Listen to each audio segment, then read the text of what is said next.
Refais ce schéma sur une feuille ou ouvre le fichier situé dans la description.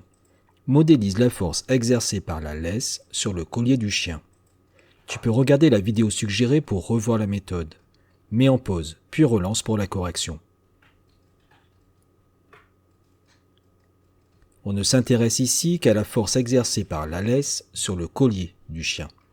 Elle sera modélisée par un vecteur force, dont il faut trouver les 4 caractéristiques. Le point d'application pour commencer.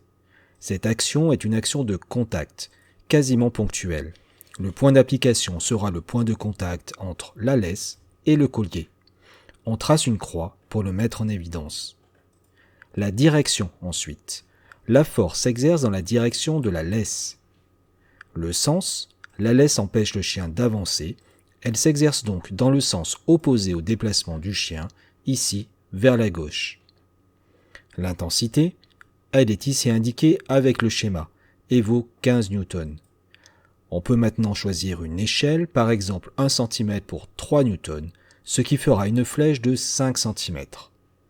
On trace donc cette flèche de 5 cm en suivant la direction de la laisse vers la gauche en partant du point d'application. Pour la forme de la flèche, malgré le choix que j'ai fait dans d'autres vidéos, il est mieux de faire une flèche comme ceci, plutôt que comme cela. En effet, parfois les élèves commencent par tracer le support à la bonne longueur puis rajoutent l'extrémité, modifiant la bonne longueur qui doit être de là à là.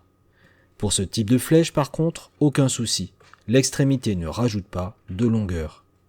Pour finir, on indique à côté de cette flèche ce que l'on a représenté.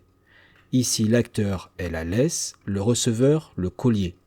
On écrit donc F de laisse sur collier ou F de L sur C, en utilisant la première lettre de chaque objet.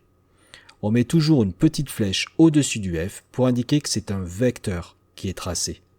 La même écriture sans la flèche représente l'intensité de la force, ici 15 newtons,